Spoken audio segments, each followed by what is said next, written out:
이와 같이 우리 모두에게 친숙한 청함을 받은 자는 많되 택함을 입은 자는 적으니라고 하는 문제를 해결하기 위한 몇 가지 고전적 시도들이 있습니다. 저는 딱 한 가지만 말씀드리고자 합니다. 우리가 이 중 어떤 이론을 신봉하고 수호할 것인지는 타락 시에 인류에게 일어난 일과 그 타락의 결과로 죄 가운데 있는 인류의 상태에 대해서 우리가 어떤 견해를 가지고 있느냐,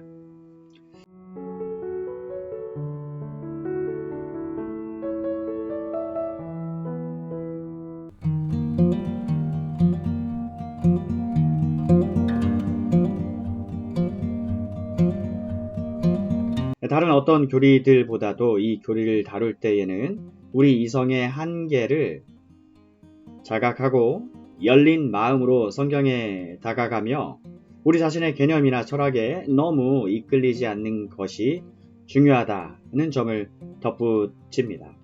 우리는 하나님의 말씀으로 나아가야 합니다. 몇 가지 질문을 던져야 합니다. 나는 왜 이것을 믿는가? 이런 교리를 사람이 만들어내었는가? 성경이 이 교리를 가르치고 있는가? 그렇지 않은가? 다행히도 우리는 이러한 일들을 이해함으로써 구원받는 것이 아닙니다. 이 사실로 인해 하나님께 감사드립니다. 구원의 과정에 대해 잘못된 생각과 이해를 가지고 있는 사람이라 하더라도 하나님의 은혜로 구원받을 수 있습니다. 얼마나 놀라운 일입니까? 만일 우리가 이해 여부로 구원을 받는다면 더 지적이고 큰 능력을 가진 사람들이 유리했을 것입니다.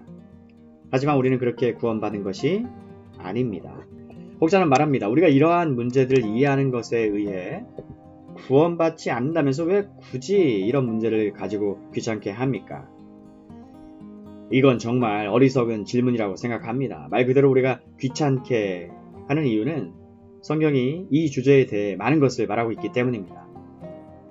그뿐만이 아닙니다. 모든 하나님의 자녀들은 자기가 할 수 있는 최대한의 것을 이해하려고 소원해야 합니다.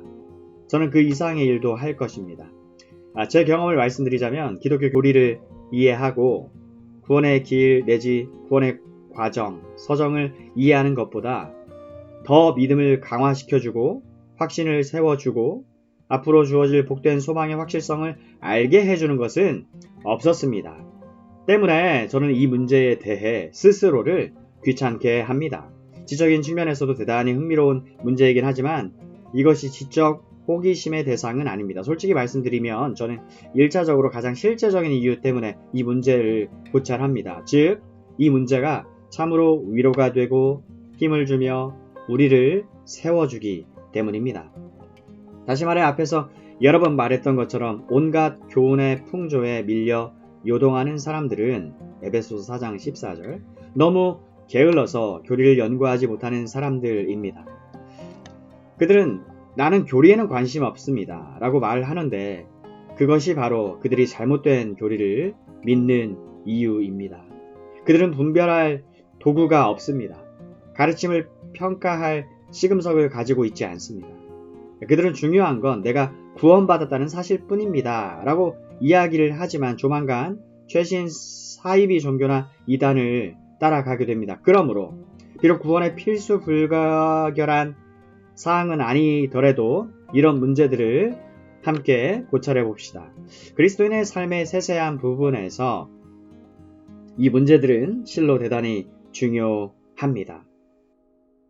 그러므로 이 시점에서 저의 결론은 성령이 멸망한 채 남을 사람들 안에서는 행사하지 않는 특별한 역사를 구원받을 사람들 안에서는 행하신다는 것임을 말씀드리겠습니다. 3. 구원의 순서. 이어서 또 다른 질문을 만나게 됩니다. 어떤 의미로는 더욱 당황스럽고 난처한 질문입니다. 때문에 제가 처음에 여러분에 대해 그러나 우리가 온전한 자들 중에서는 지혜를 말하노니 라는 바울의 말을 인용할 수 있다고 말씀드렸던 겁니다. 저는 여러분의 상태와 능력, 진리를 알고자 하는 소망을 이 말씀과 같이 평가합니다. 아실는지 모르겠지만 저는 여러분을 대단히 칭찬하고 있는 것입니다. 그러므로 이어 고찰할 문제는 다음과 같은 겁니다. 구원받을 사람들의 영혼 속에서 행해지는 특별한 사역이 있다면 성령은 어떤 순서에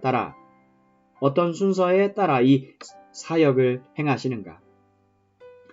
사랑하는 여러분, 이것을 생각해 본 적이 있습니까?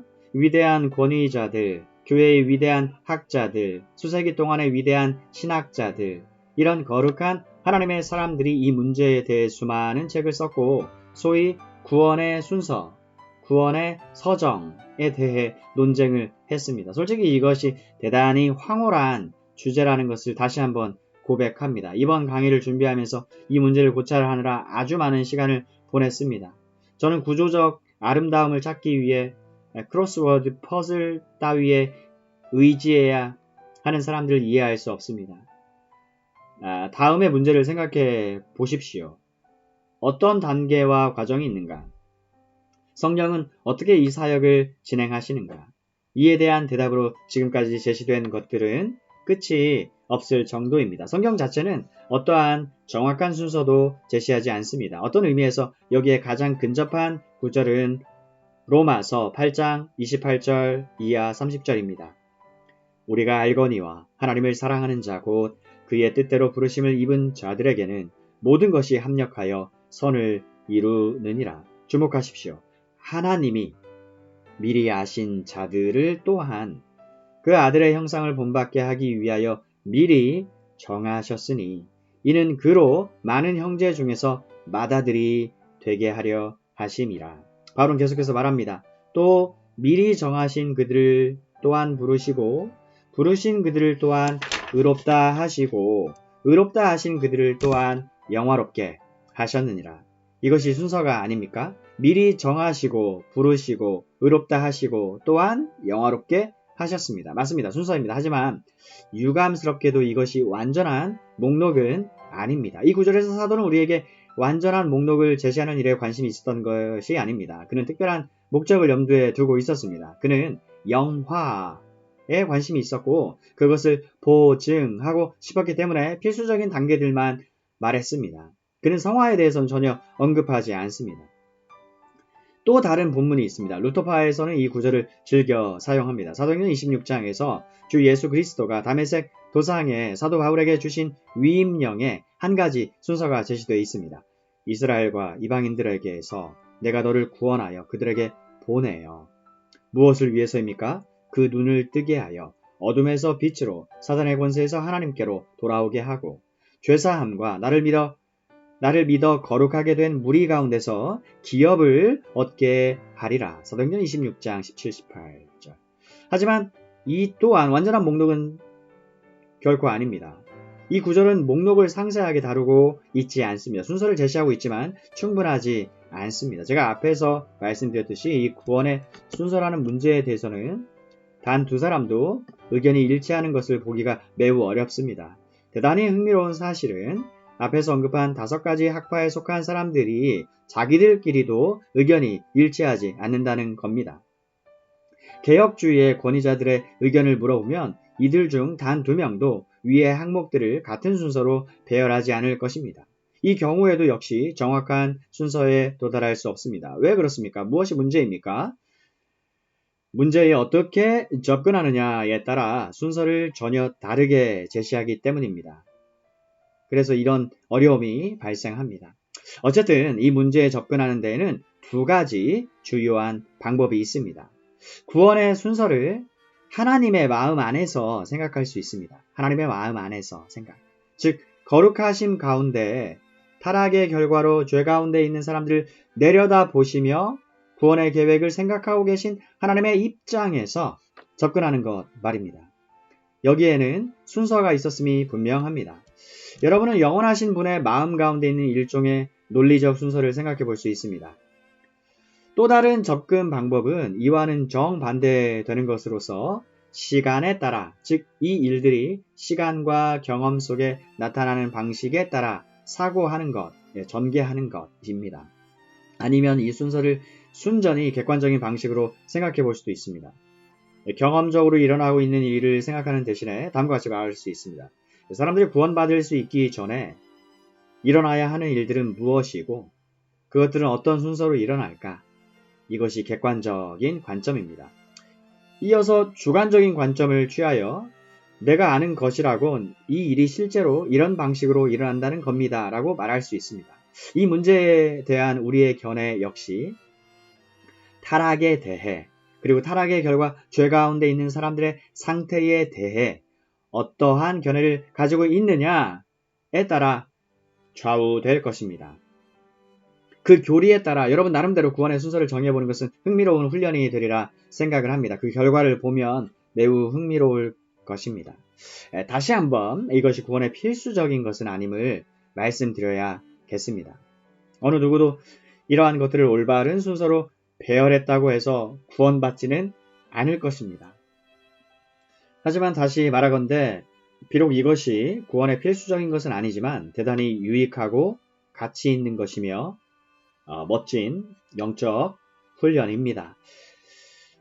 그러므로 이제 몇 가지 가능한 순서를 제시해 보겠습니다. 저는 그 가운데 하나를 고집하지는 않을 것입니다. 하지만 논리적이고 객관적인 관점에서 보면 다음과 같이 정리하는 것이 좋을 것입니다. 여러분은 첫 번째이자 근본적인 문제는 그리스도와의 연합이며 우리는 궁극적으로 그리스도와 연합함으로써 구원받는다. 그리스도와 연합함으로써 궁극적으로 구원받는다고 말할 것입니다. 그래서 그리스도와의 연합으로부터 출발합니다.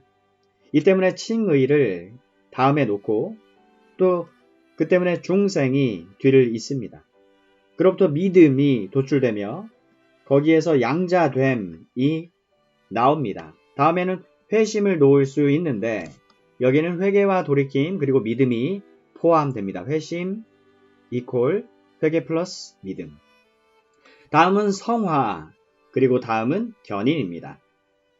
한편 주관적 요소를 더 강조하면서도 신학적 순서를 유지하고 싶다면 다음과 같이 배열할 수도 있습니다. 우선 부르심을 사람들 안에서 유효한 것으로 만드는 효력 있는 부르심, effectual calling으로 시작할 수 있습니다. 이게 첫 번째입니다. 이어서 중생과 믿음, 칭의, 그리스도와의 연합, 회개와 회심, 양자됨, 성화, 그리고 견인 순서로 진행할 수 있습니다. 반면에 순전히 주관적이고 경험적인 방식으로 생각하고자 한다면 이렇게 배열할 수 있을 것입니다. 죄의 자각, 회심, 믿음, 칭의, 중생, 양자됨, 성화, 연합, 견인. 제가 위에 세 가지를 주된 분류법으로 제시했지만 여러분은 각각의 항목의 위치를 거의 무한정으로 바꿀 수 있습니다. 그리고 이것은 대단히 유용한 여러분 자신을 위한 영적 훈련이라는 것을 다시금 말씀드리고 싶습니다. 그렇지만 마지막으로 이 모든 일을 하는 동안 지나치게 연대기적 사고를 하는 것은 위험하다. 연대기적 사고. 위험하다는 것을 말씀드리고 싶습니다. 시간적 요소를 너무 강조한 나머지 이 요소들이 서로 대단히 엄격하고 기계적인 시간의 순서에 따라 이어져야 한다고 말하는 것은 위험합니다. 이것은 실로 위험한 일이고 언제나 오류에 빠지게 만듭니다. 궁극적으로 하나님의 행동은 시간에 제한받지 않기 때문입니다. 바로 그 때문에 우리에게 어려움이 발생합니다. 우리는 모든 것을 시간 속에서 우리가 경험하는 대로 생각하는 경향이 있습니다. 하지만 우리가 사건들을 시간 속에서 주어진 순서에 따라 경험한다고 해서 그 일이 반드시 그런 순서로 일어나는 것은 아닙니다. 예를 하나 들어보겠습니다. 아이가 태어난다는 사실에 대한 첫 번째 증거는 아이가 우는 것입니다. 하지만 그렇다고 해서 우는 것이 가장 첫 번째라고 말하지는 않습니다. 전혀 그렇지 않습니다. 아이가 울기 위해서는 반드시 태어나야 합니다. 다시 말해 우리는 생명의 증거에 주의를 기울이고 그 증거가 생명보다 먼저 일어난다고 말하는 경향이 있지만 절대로 그렇지 않습니다. 이상의 항목 중 일부는 정확히 동시에 일어납니다. 그렇기 때문에 시간의 관점에서 하나가 다른 하나보다 선행한다고 말해서는 안 된다는 것은 거의 의심의 여지가 없습니다. 하지만 특정한 순서를 부여하지 않고서 이런 일들에 대해 이야기할 수 없다는 것도 분명한 사실입니다. 오늘 강의에서 저는 여러 가지 고백을 했습니다만 한 가지를 더 고백해야 하겠습니다. 저는 오늘 밤에 제가 다룬 모든 내용을 여러분께 말씀드릴 것인지 말 것인지를 놓고 상당히 고민했습니다. 저의 이런 생각을 아내에게 말했더니 그녀는 이렇게 말했습니다. 당신도 아시다시피 이 모든 내용을 말한다면 사람들은 혼란에 빠질 거예요. 이건 어려워요. 신비라고요. 이 대화가 이루어진 것은 늦은 밤이었고 아내는 그녀 자신이 혼란스럽다고 고백했습니다. 저의 대답은 이것입니다. 어렵다는 것은 인정합니다. 하지만 유일한 대안은 지금까지 살펴본 모든 내용을 여러분께 말씀드리는 대신 구원받은 사람들 안에서 행하시는 성령의 역사에 대한 강의를 시작하되 논리적인 설명은 없이 첫째는 이것, 다음엔 저것 하는 식으로 출발하는 방법뿐입니다. 그럼 어떤 사람은 이렇게 말했을 것입니다. 죄의 자각이 첫 번째라는 것은 분명한데요. 그런데 목사님은 중생을 믿음보다 먼저 놓지 않으시는군요. 그 사람 당혹스러워하며 이렇게 말했을 것입니다. 왜 저기서 시작하지? 왜 저걸 두 번째에 놓고 이건 세 번째에 놓는 것일까? 지금까지 저는 여러분과 함께 구원의 순서에 대해 간략하게 고찰해 보았습니다. 제가 하고 있는 일이 정당하다는 것을 보여드리기 위해서입니다. 강단에 서서 말하는 사람이 자신이 무엇을 하고 있고 왜 그렇게 하고 있는지 최선을 다해 설명하지 않는 것은 대단히 잘못된 일이라고 생각을 합니다. 다시 말해 저는 교황이 아니며 교황을 믿지도 않고 교황의 성좌, 선언 또한 믿지 않습니다. 성경의 진리와 교리를 해설하려는 사람은 누구나 자신이 하고 있는 일이 정당함을 보여줄 책임이 있습니다. 그렇기 때문에 순서의 문제를 살펴보는 일이 중요하다고 말씀드리는 것입니다. 그리고 그 순서의 여러 세부 사항들을 살펴나가면서 여러분 자신이 시간을 낭비하지 않았다는 것과 이 순서는 타락했을 때 일어난 일, 원죄의 결과 그리고 타락하고 잃어버려진 상태에 있는 사람의 상황에 대한 이해에 기초하고 있음을 알게 되실 것입니다. 한 가지 순서가 다른 것보다 필연적으로 완전하다고 주장할 수는 없습니다. 하지만 이런 일들을 고찰하고 파악해 나가면서 이 순서가 성경의 가르침에 부합하는지는 확인하는 것. 이것은 우리의 할 일이자 의무라고 생각을 합니다.